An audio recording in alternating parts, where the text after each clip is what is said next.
नमस्कार। आज के इस खास विश्लेषण में हम एक बेहद ही दिलचस्प जापानी फिलॉसफी पर बात करने वाले हैं। क्या कभी ऐसा महसूस हुआ है कि सुबह बिस्तर से उठने की कोई मजबूत वजह ही नहीं है? जापानी संस्कृति में इसका एक बहुत ही खूबसूरत और असरदार जवाब है। इसे कहते हैं इकिगाई। आसान शब्दों में कहें तो ये एक ऐसा कॉन्सेप्ट है जो हमें हर सुबह पूरे जोश और उत्साह के साथ उठने का असली कारण खोजने में मदद करता है। चलिए इस कमाल के विषय को थोड़ा और करीब से समझते हैं। अब देखिए, दुनिया के सबसे सफल लोगों में से एक स्टीव जॉब्स को तो हम सब जानते हैं। उन्होंने अपने आखिरी पलों में एक बहुत बड़ी सच्चाई साझा की थी। उनका कहना था कि सफलता के बिल्कुल शिखर तक पहुंचने के बावजूद उन्हें काम के बाहर बहुत ही कम खुशी मिली। वो बस दौलत के आदी हो चुके थे। ये वाकया सच में सोचने पर मजबूर कर देता है ना, कि सिर्फ खूब सारा पैसा कमा लेना या करियर में टॉप पर पहुंच जाना अपने आप में गहरी और हमेशा टिकने वाली खुशी की गारंटी नहीं है। तो फिर वो असली खुशी आखिर मिलती कहाँ है? इसी बड़े सवाल का जवाब हम आज की इस चर्चा में ढूंढने वाले हैं। हमारा आज का रोडमैप बिल्कुल साफ है। सबसे पहले हम समझेंगे कि ये इकिगाई आखिर है क्या। फिर हम इसके 4 मुख्य स्तंभों को डिकोड करेंगे। उसके बाद इसे अपनी जिंदगी में प्रैक्टिकली कैसे खोजना है, इसके कुछ कदम देखेंगे। और आखिर में एक खुशहाल जीवन जीने के कुछ जापानी नियमों पर बात करेंगे। इससे बिल्कुल शुरुआती लोगों को भी ये समझने में बहुत मदद मिलेगी कि इन शानदार विचारों को असल जिंदगी में कैसे उतारा जाए। तो चलिए सबसे पहले हिस्से से शुरू करते हैं। इकिगाई क्या है, ये कहाँ से आया और इसका असली मतलब क्या है? आपको जानकर हैरानी होगी कि जापान के ओकिनावा द्वीप के लोग दुनिया में सबसे लंबी और खुशहाल जिंदगी जीते हैं। वहां कई लोग 100 साल से भी ज्यादा की उम्र पार कर लेते हैं, और वो भी पूरी तरह से एक्टिव और खुश रहकर। उनका ये सीक्रेट इसी एक शब्द में छुपा है, इकिगाई। दरअसल 2 जापानी शब्दों से मिलकर बना है, इकी यानी जीवन और गाई यानी मूल्य या कीमत। सीधे शब्दों में कहें तो जीने की वजह। यह एक ऐसा गहरा उद्देश्य है जो इंसान को हमेशा एक्टिव, खुश और एकदम स्वस्थ रखता है। सच तो यह है कि जब किसी को अपनी इकिगाई मिल जाती है ना, तो उसे कभी रिटायर होने का मन ही नहीं करता, क्योंकि उसका काम ही उसकी सबसे बड़ी खुशी बन जाता है। अब आते हैं दूसरे अहम हिस्से पर, इकिगाई के 4 स्तंभ, जो अपना खुद का अनोखा उद्देश्य खोजने का फ्रेमवर्क है। इस पूरे कॉन्सेप्ट को सही से समझने के लिए हमें इन 4 मुख्य बातों को एक साथ देखना होगा। ये 4 सर्कल हैं। पहला, वो काम जो करना बहुत पसंद है। दूसरा, वो काम जिसमें अच्छी खासी महारत या टैलेंट है। तीसरा, वो काम जिसकी इस दुनिया को जरूरत है। और चौथा, वो काम जिसके लिए पैसे या कमाई मिल सके। सबसे इंटरेस्टिंग बात यह है कि हमारी असली इकिगाई इन चारों सर्कल्स के बिल्कुल बीचों बीच छिपी होती है। अगर इनमें से एक भी चीज मिसिंग है, तो जिंदगी में कहीं ना कहीं कुछ न कुछ अधूरापन जरूर महसूस होता है। चलिए इसे एक बहुत ही सिंपल और रियल लाइफ उदाहरण से समझते हैं। मान लीजिए कोई व्यक्ति है जिसे म्यूजिक से बेइंतहा प्यार है। वो गिटार बजाने में एकदम एक्सपर्ट भी है। दुनिया को यानी लोगों को उसका संगीत सुनना बहुत अच्छा लगता है, और लोग उसके कॉन्सर्ट के टिकट खरीदकर उसे इसके लिए पैसे भी देते हैं। देखिए, यहाँ चारों स्तंभ एकदम परफेक्टली अलाइन हो रहे हैं। ऐसे इंसान के लिए संगीत सिर्फ एक जॉब नहीं रह जाता, बल्कि वही उसकी इकिगाई बन जाता है। असली इकिगाई तभी उभर कर आती है जब ये चारों आधार पूरी तरह से एक सीध में आ जाएं। तो अब सवाल उठता है कि इसे खुद के लिए कैसे खोजें। हमारे तीसरे भाग में हम इसी की बात करेंगे, इकिगाई खोजने के प्रैक्टिकल कदम। अब हम जो एक्सरसाइज करने वाले हैं, उसके लिए बस एक कागज और पेन चाहिए। सबसे पहले कागज पर एक बड़ा सा वर्गाकार या बॉक्स बनाइए और उसे 4 बराबर हिस्सों में बांट लीजिए। इसके बाद दिन भर में किए जाने वाले अपने सारे कामों, शौक और जिम्मेदारियों की एक लिस्ट बनाइए। फिर उन सभी कामों को ध्यान से इन 4 अलग अलग खानों में बांटना है। ये बंटवारा इस बात पर निर्भर करेगा कि क्या वो काम पसंद है और क्या उसमें कुशलता है। चलिए देखते हैं कि ये ग्रिड कैसे काम करता है। इन 4 कैटेगरीज को थोड़ा ध्यान से समझते हैं। पहले बॉक्स में वो काम आएंगे जो बेहद पसंद हैं और जिन्हें करने में पूरी महारत है। दूसरे में वो काम जो पसंद तो हैं, लेकिन अभी उनमें एक्सपर्टीज नहीं है। तीसरे खाने में वो काम आते हैं जो बिल्कुल पसंद नहीं है, लेकिन भाई मजबूरी में या पैसे कमाने के लिए तो करने ही पड़ते हैं। और चौथे में वो काम जो ना तो पसंद हैं और ना ही आते हैं। यहां हमारा अल्टीमेट गोल ये होना चाहिए कि हम धीरे धीरे अपना समय और फोकस ऊपर के खानों की तरफ शिफ्ट करें, उन कामों की तरफ जिनसे सच में प्यार है। बस यही इकिगाई की तरफ बढ़ने का असली रास्ता है। लेकिन रुकिए, इस रास्ते में एक बहुत बड़ी रुकावट भी है। हमारी आज की भाग दौड़ भरी दुनिया और उसका भटकाव। एक तरफ मोबाइल फोन, लगातार बजते नोटिफिकेशंस और जल्दबाजी से भरा हुआ तनाव है, और दूसरी तरफ है फ्लो या प्रवाह की अवस्था। फ्लो मतलब जैसे पेंटिंग करते या कोई अच्छी किताब पढ़ते हुए समय का बिल्कुल पता ही न चलना, किसी एक मनपसंद काम में इतनी गहराई से डूब जाना कि बाकी पूरी दुनिया भूल जाए। यही वो फोकस है जो दिमाग को गहरी शांति देता है और हमें अपनी इकिगाई के और ज्यादा करीब ले जाता है। अब हम आ गए हैं अपने आखिरी और बहुत ही महत्वपूर्ण हिस्से पर, एक लंबा और उद्देश्यपूर्ण जीवन जीने के खुशहाल जापानी नियम। चलिए इन पहले 5 नियमों पर नजर डालते हैं। सबसे पहला और जरूरी नियम है हमेशा एक्टिव रहना।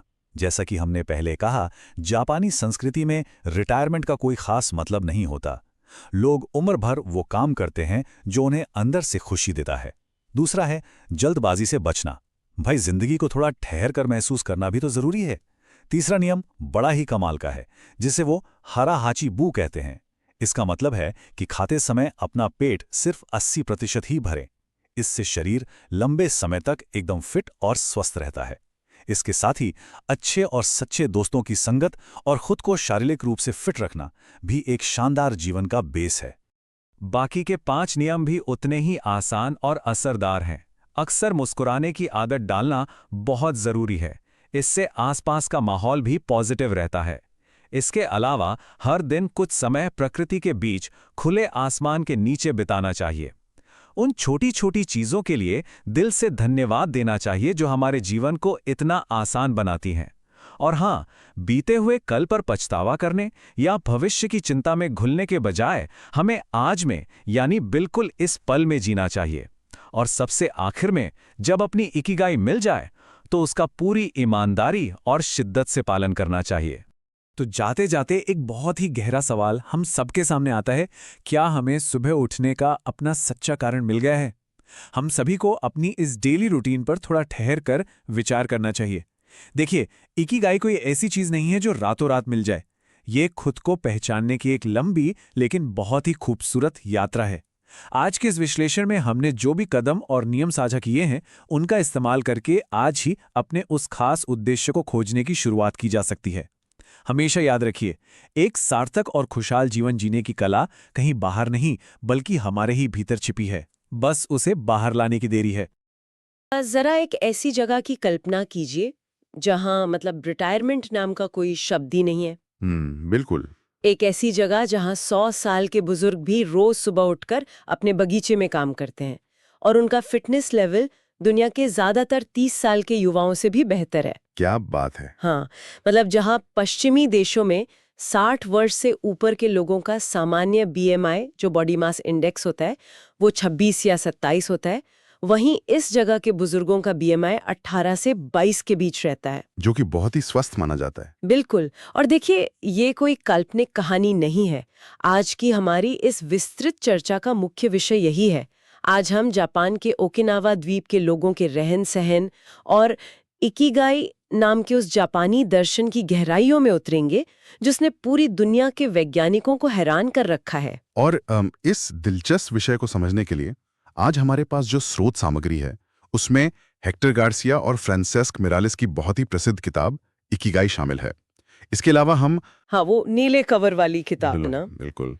और साथ ही हम मनोवैज्ञानिक विक्टर फ्रैंकल के लोगोथेरेपी के सिद्धांत और दुनिया भर के ब्लू जोन्स की रिसर्च पर भी बात करेंगे। ब्लू जोन मतलब वो जगहें जहां लोग सबसे लंबी और स्वस्थ जिंदगी जीते हैं। एकदम सही। और इन सभी स्रोतों को मिलाकर एक बहुत ही स्पष्ट और वैज्ञानिक तस्वीर सामने आती है। तो हमारा मिशन आज बहुत ही साफ है।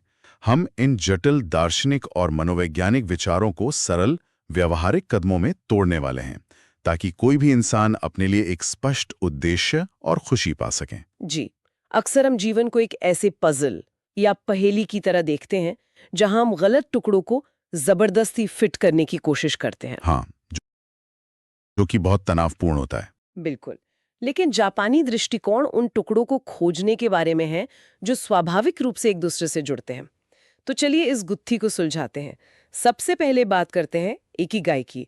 ये शब्द सुनने में तो बड़ा रहस्यमय लगता है, लेकिन असल में इसका मतलब क्या है? देखिए, अगर हम इसे शब्दों में तोड़े ना तो ये 2 जापानी शब्दों से मिलकर बना है। पहला है इकी, जी जिसका अर्थ है जीवन, जी और दूसरा है गाई, जिसका अर्थ है मूल्य या फल। अच्छा, जीवन का मूल्य। हाँ, आसान भाषा में कहें तो ये आपके अस्तित्व का कारण है। मतलब वो वजह जो आपको हर सुबह बिस्तर से उठने के लिए प्रेरित करती है। इससे समझने के लिए स्रोत सामग्री में एक बहुत ही अच्छा ढांचा दिया गया है जो 4 पैमानों पर टिका है। इसे एक तरह से खोज की प्रक्रिया मान सकते हैं। बिल्कुल। तो चलिए इसे एक उदाहरण से समझते हैं। मान लीजिए मुझे चित्रकारी करना यानी पेंटिंग करना बहुत पसंद है। ठीक है, तो ये आपका पहला पैमाना हुआ। वो काम जो इंसान को पसंद है, यानी आपका जुनून या पैशन। लेकिन सिर्फ पसंद होना काफी नहीं है। दूसरा सवाल ये है कि क्या आप चित्रकारी में माहिर हैं? क्या आपके पास वो कौशल है? अच्छा, मान लेते हैं कि मैंने सालों तक अभ्यास किया है और मैं उसमें माहिर भी हूँ। तो क्या अब ये मेरा इकिगाई बन गया? अभी नहीं। अब तीसरा और सबसे जरूरी पैमाना आता है। क्या दुनिया को आपकी चित्रकारी की जरूरत है? ये एक मुश्किल सवाल है ना?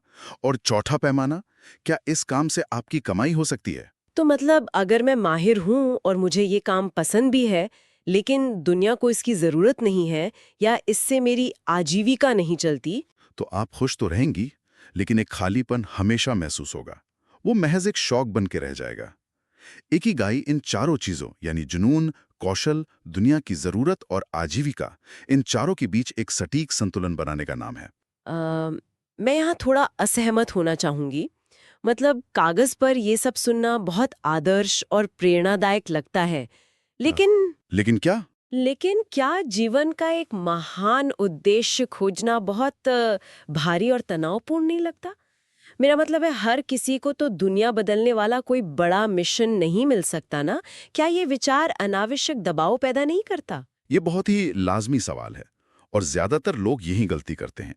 वे इकिगाई को किसी बहुत बड़ी वैश्विक सफलता से जोड़ लेते हैं। यहीं पर हमें मनोवैज्ञानिक विक्टर फ्रैंकल की लोगोथेरेपी को समझना होगा। जी, फ्रैंकल खुद एक हॉलोकॉस्ट सर्वाइवर थे ना? बिल्कुल। उन्होंने नाजी यातना शिविरों में यानी कंसंट्रेशन कैंप्स में सबसे अमानवीय और भयानक स्थितियां देखी थी। उन्होंने वहां एक पैटर्न देखा। किस तरह का पैटर्न? जो कैदी ये मानते थे कि उनके जीवन का अभी कोई अर्थ बाकी है, जैसे बाहर कोई उनका इंतजार कर रहा है या उन्हें कोई अधूरी किताब पूरी करनी है, उनके जीवित बचने की संभावना बहुत ज्यादा थी। ओह, मतलब उनका वो छोटा सा उद्देश्य उन्हें जिंदा रखे हुए था। हाँ, लोगोथेरेपी इसी सिद्धांत पर आधारित है कि इंसान सबसे गहरे दुखों और संकटों के बीच भी अर्थ खोज सकता है। लेकिन ये तो बहुत ही चरम स्थिति की बात हो गई। एक आम जिंदगी में इसका क्या काम? यही तो दिलचस्प बात है। जापान में शोमा मोरिता नाम के एक विशेषज्ञ ने मोरिता थेरेपी विकसित की। पश्चिमी मनोविज्ञान अक्सर कहता है कि अपनी नकारात्मक भावनाओं को बदलो या उनसे लड़ो। हाँ, हम हमेशा सुनते कि पॉजिटिव सोचो। बिल्कुल, लेकिन मोरिता थेरेपी कहती है कि अपनी भावनाओं से मत लड़ो, उन्हें वैसे ही स्वीकार करो जैसे हम मौसम को स्वीकार करते हैं, और अपना ध्यान अपने आज के उद्देश्य पर लगाओ। अच्छा, तो मतलब इकिगाई कोई बहुत बड़ा दुनिया बदलने वाला मिशन नहीं है? बिल्कुल नहीं। ये रोजमर्रा के जीवन की छोटी छोटी चीजों में खुशी ढूंढने पर केंद्रित है। मुझे स्रोत सामग्री में दी गई एक बहुत ही खूबसूरत कहानी याद आ रही है जो इस बात को बहुत सटीक तरीके से समझाती है। एक जापानी महिला कोमा में चली गई थी। हाँ, मुझे याद है ये सब। उसे सपने में अपने पूर्वजों की आवाज सुनाई दी। उन्होंने उससे पूछा, तुम कौन हो? तो महिला ने कहा, मैं मेयर की पत्नी हूँ। तो पूर्वजों ने कहा, हमने ये नहीं पूछा कि तुम्हारे पति कौन है। फिर उसने कहा, मैं एक शिक्षिका हूँ। उन्होंने फिर नकार दिया कि ये तो तुम्हारा पेशा है। और अंत में उस महिला ने क्या जवाब दिया, ये सबसे महत्वपूर्ण है। हाँ, उसने कहा, मैं वो हूँ जो अपने परिवार की देखभाल करती है और अपने बच्चों को अच्छे संस्कार देती है। और पूर्वजों ने यही जवाब स्वीकार किया। वो महिला कोमा से बाहर आ गई। सोचिए, उसका इकिगाई कोई बहुत बड़ी वैश्विक सफलता या रुतबा नहीं था, बल्कि सिर्फ अपने परिवार का ख्याल रखना था। ये उदाहरण साबित करता है कि इकिगाई कितना व्यक्तिगत और जमीनी स्तर का हो सकता है। बिल्कुल। तो हमने ये तो समझ लिया कि दिमाग को एक कारण या उद्देश्य चाहिए, लेकिन अगर शरीर ही उस उद्देश्य को पूरा करने के लिए ऊर्जा ना दे पाए, तो इकिगाई भी काम नहीं आएगा। एकदम सही। शरीर और मन का तारतम्य जरूरी है। तो चलिए अब विचारों की दुनिया से निकलकर थोड़ा व्यवहारिक बातों पर आते हैं। ओकिनावा के लोगों की खानपान की आदतों को देखते हैं। ओकिनावा के ओगिमी गांव को तो लैंड ऑफ इमॉर्टल्स कहा जाता है। यानी अमरों की भूमि। हाँ, क्योंकि वहाँ 100 साल से अधिक उम्र के लोग दुनिया में सबसे ज्यादा हैं और उनका स्वास्थ्य देखकर कोई भी हैरत में पड़ सकता है। वे अपनी डाइट में कैलोरी का बहुत ध्यान रखते हैं। मैंने पढ़ा था कि वे रोजाना सिर्फ 1800 से 1900 कैलोरी ही लेते हैं। बिल्कुल। और इसके पीछे उनका एक बहुत ही प्रसिद्ध सिद्धांत काम करता है, जिसे वो हारा हाची बू कहते हैं। हारा हाची बू, ये सुनने में बड़ा दिलचस्प है। इसका मतलब है अपने पेट को केवल 80% तक ही भरना। हाँ, और यहाँ जो सबसे आकर्षक बात है वो ये है कि ये सिर्फ एक कहावत नहीं है, इसका बहुत गहरा वैज्ञानिक आधार है। जब हम ज़रूरत से ज़्यादा खाते हैं तो हमारे शरीर को उस भोजन को पचाने के लिए बहुत ज़्यादा ऊर्जा खर्च करनी पड़ती है। तो शरीर थक जाता है। बिल्कुल। और इससे शरीर में सेलुलर ऑक्सीकरण यानी कोशिकाएं जो ऑक्सीडाइज होती हैं, वो प्रक्रिया बहुत तेज हो जाती है। इसे अगर हम किसी रोजमर्रा के उदाहरण से समझें तो क्या इसे गाड़ी के इंजन की तरह देख सकते हैं? कैसे? जरा समझाइए। मतलब मान लीजिए कोई गाड़ी लगातार फुल स्पीड पर चल रही है। अगर आप हमेशा पेट भर कर खाते हैं तो आपका पाचन तंत्र उस इंजन की तरह काम करता है जो कभी आराम नहीं करता। इंजन ज्यादा गर्म होगा, पुर्जे घिसेंगे। हाँ, बिल्कुल। तो ये जो 80% खाने का नियम है वो उस इंजन को ठंडी हवा देने जैसा है, जिससे शरीर के पुर्जे यानी कोशिकाएं जल्दी बूढ़ी नहीं होती। ये बहुत ही सटीक उपमा है। ज्यादा खाने से शरीर में जो फ्री रेडिकल्स बढ़ते हैं वो हमारी कोशिकाओं को नुकसान पहुंचाते हैं। हारा हाचिबू का पालन करने से ये ऑक्सीकरण धीमा हो जाता है और उम्र बढ़ने की प्रक्रिया भी अपने आप धीमी हो जाती है। लेकिन यहाँ मेरे मन में एक बहुत ही व्यवहारिक सवाल आता है। मतलब कागज पर ये बहुत अच्छा लगता है कि 80% पर रुक जाएं। लेकिन आज की दुनिया में जहाँ हर जगह बफे का चलन है, सामने आपकी पसंदीदा डिश रखी हो, तो दिमाग को कैसे पता चलेगा कि 80% हो गया है? क्या इसे मापने का कोई तरीका है या ये सिर्फ इच्छा शक्ति की बात है? इसका जवाब हमारे शरीर के जीव विज्ञान में ही छिपा है।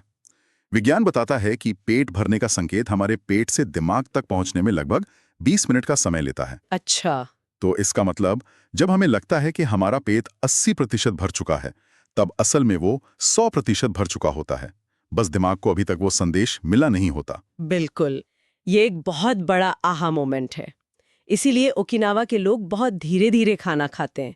जब उन्हें लगता है कि थोड़ी सी भूख और बाकी है, वो खाना रोक देते हैं।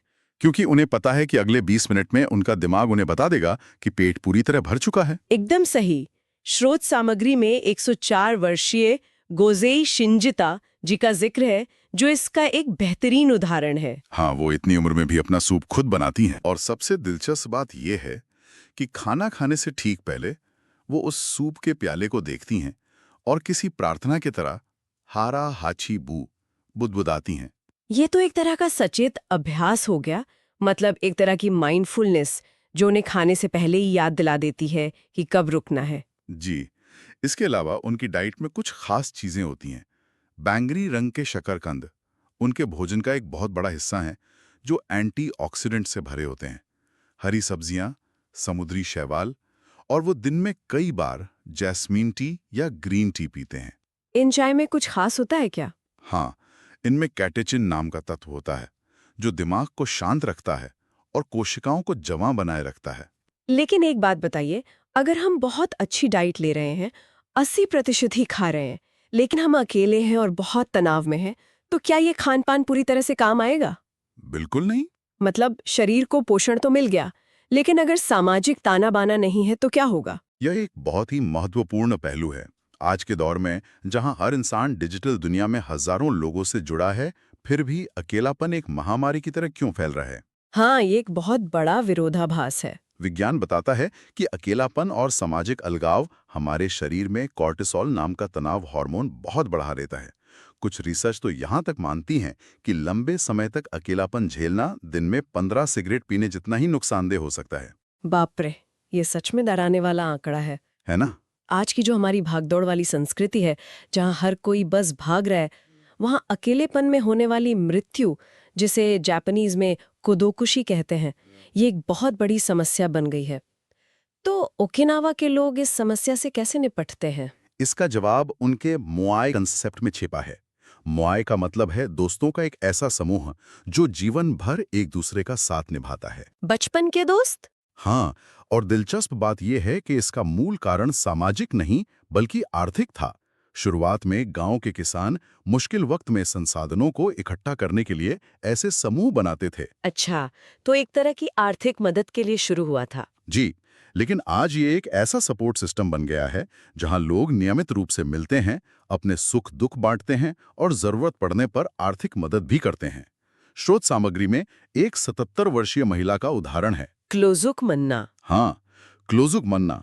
वो अपने मोआई समूह की सबसे छोटी सदस्य हैं। जरा सोचिए, उस पूरे समूह की कुल उम्र 450 साल से ज्यादा है। अरे वाह, ये तो कमाल है।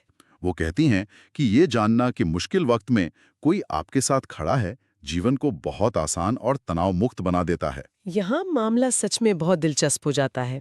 अगर हम आजकल के ऑनलाइन दोस्तों की तुलना इस मोआई से करें ना, तो एक बहुत बड़ा फर्क नजर आता है। कैसा फर्क? मतलब आज हमारे हजारों सोशल मीडिया फ्रेंड्स हो सकते हैं, लेकिन जब जीवन में असली परेशानी आती है तो वो ऑनलाइन लाइक बटन किसी काम नहीं आता। मोआई जीवन के तूफानों में एक असली छतरी की तरह काम करता है। बहुत खूब कहा। ये उस छतरी की तरह नहीं है जो सिर्फ धूप में तो अच्छी लगे लेकिन बारिश आते ही सिकुड़ जाए। एकदम सही। और इस सुरक्षित सामाजिक छतरी के नीचे रहकर वो हमेशा सक्रिय रहते हैं। जैसा हमने शुरुआत में कहा, उनके पास रिटायरमेंट का कोई विचार नहीं है। हाँ, वो हमेशा कुछ ना कुछ करते रहते हैं। जो काम उन्हें पसंद है वो उसे जीवन के अंत तक करते रहते हैं। एक 102 वर्षीय महिला का उदाहरण दिया गया है जो आज भी रोज सुबह उठकर ताजी सब्जियां उगाती हैं। उनका मानना है कि जो लोग अपना पसंदीदा काम छोड़ देते हैं वो अपने जीवन का उद्देश्य खो देते हैं। तो अभी तक हमने देखा कि एक स्वस्थ और लंबी जिंदगी के लिए दिमाग को एक इकिगाई चाहिए, पेट को हरा हचीबू चाहिए और दिल को मुआई चाहिए। बिल्कुल। स्रोत सामग्री में इन बातों को लेकर बहुत से नियम दिए गए हैं, लेकिन हम श्रोताओं के सामने एक लंबी सूची नहीं पढ़ना चाहते। अगर हम इन सभी रिसर्च और जीवन शैली को दैनिक जीवन के कुछ मुख्य दार्शनिक सिद्धांतों में निचोड़ें तो कुछ बेहद दिलचस्प जापानी विचार सामने आते हैं जिन्हें हम सब अपनी जिंदगी में उतार सकते हैं। हाँ, और उनमें से एक बहुत ही खूबसूरत विचार है वाबी साबी। वाबी साबी, इसका क्या मतलब होता है? इसका मतलब है अपूर्णता में सुंदरता खोजना। हम आज के दुनिया में हमेशा परफेक्शन के पीछे भागते हैं ना। बिल्कुल हर चीज परफेक्ट होनी चाहिए। बिल्कुल, चाहे वो हमारा करियर हो, हमारा शरीर हो या हमारे रिश्ते हों। लेकिन वाबी साबी हमें सिखाता है कि जीवन की असली सुंदरता उसकी कमियों में ही है। इसे अगर हम आज के बर्नआउट या काम के तनाव से जोड़ें तो ये एक अचूक दवा की तरह काम कर सकता है। कैसे? हम अक्सर खुद को इसलिए थका लेते हैं क्योंकि हमें लगता है कि हमारा हर काम बिल्कुल परफेक्ट होना चाहिए। आपने शायद उस जापानी कला के बारे में सुना होगा जिसमें टूटे हुए बर्तन को सोने के तारों से जोड़ते हैं। हाँ, जिसे किंसुगी कहते हैं। बिल्कुल, वो इसी वाबी साबी का हिस्सा है जो बताती है कि टूटना और फिर से जुड़ना ही हमें खास बनाता है। जब हम इस अपूर्णता को स्वीकार कर लेते हैं तो हमारे अंदर का तनाव हार्मोन अपने आप कम हो जाता है। बहुत ही गहरी बात कही आपने। और इसके साथ ही एक और महत्वपूर्ण जापानी अवधारणा है इची गो इची ए। इची गो इची ए, ये भी बड़ा संगीतमय सा शब्द है। इसका शाब्दिक अर्थ है ये पल केवल अभी है और दोबारा नहीं आएगा। ये वर्तमान में जीने का सबसे सशक्त तरीका है। ओकिनावा के लोग इसी सिद्धांत पर चलते हैं, किसी काम में हड़बड़ी नहीं करते। वो अपनी दिनचर्या की गति को धीमा रखते हैं। जी। तो अब इस पूरी विस्तृत चर्चा को समेटते हुए हम इसके अंतिम निष्कर्ष की ओर बढ़ते हैं। इन सभी किताबों और रिसर्च को पढ़ने के बाद एक बात जो सबसे साफ उभर कर आती है वो ये है कि लंबी और खुशहाल जिंदगी का राज कोई जादू या कोई गुप्त जड़ी बूटी नहीं है। बिल्कुल नहीं, ये हमारे रोजमर्रा के विकल्पों में छिपा एक विज्ञान है। और सबसे अच्छी बात यह है कि इकिगाई कोई ऐसी मंजिल नहीं है जहां आपको पहुंचना है। ये तो एक कंपास या दिशासूचक यंत्र की तरह है जो जीवन के हर मोड़ पर आपको सही रास्ता दिखाता है। और इन फायदों को पाने के लिए किसी को भी अपना घर छोड़कर ओकिनावा जाने की कोई जरूरत नहीं है। ये नियम दुनिया के किसी भी कोने में आज से ही लागू किए जा सकते हैं। आप दुनिया के किसी भी कोने में बैठकर आज से ही इस कंपास का इस्तेमाल कर सकते हैं, चाहे वो अपने किसी पुराने शौक के लिए दिन में बस आधा घंटा निकालना हो, खाना खाते वक्त 20 मिनट के विज्ञान को याद रखते हुए थोड़ा पहले रुक जाना हो, या फिर अपने दोस्तों के साथ बैठकर आमने सामने एक गहरी बातचीत करना हो। बिल्कुल सही। तो इस सारी जानकारी का हमारी जिंदगी के लिए क्या अर्थ है? इसका सीधा सा अर्थ है कि जीवन के बड़े मायने उन छोटी छोटी चीजों में छिपे हैं जिन्हें हम अक्सर भागदौड़ में नजरअंदाज कर देते हैं। चर्चा खत्म करने से पहले मैं चाहती हूँ कि हम उसी विचार इचिगो इचिए पर थोड़ा और गहराई से सोचें। हमने कहा कि हर पल जीवन में सिर्फ एक ही बार आता है। जरा सोचिए, अगर हम इस विचार को अपनी सबसे उबाऊ दिनचर्या पर लागू करें, मतलब रोजमर्रा के साधारण कामों पर। हाँ, मान लीजिए आप सिंक के सामने खड़े होकर झूठे बर्तन धो रहे हैं या फिर किसी लंबे थका देने वाले ट्रैफिक जाम में फंसे हैं। उस पल में हमें अक्सर बहुत खीज होती है, बहुत ज्यादा। लेकिन अगर हम उस पल में ये सोचें कि ब्रह्मांड के करोड़ों सालों के इतिहास में ये सटीक क्षण, आपके आसपास की ये जगह, ये हवा का झोंका, ये विशिष्ट अनुभव, ये सब केवल अभी घटित हो रहा है और ये पल दोबारा कभी किसी भी रूप में लौटकर नहीं आएगा, ये तो नजरिया ही बदल देता है ना? तो क्या उस विचार के आते ही बर्तन धोने या ट्रैफिक में फंसने का वो साधारण और उबाऊ पल भी एक अनोखे अनुभव या एक उत्सव के रूप में नहीं बदल जाएगा? बिल्कुल बदल जाएगा। शायद एक अच्छी जिंदगी के सारे टुकड़े पहले से ही हमारे हाथ में हैं।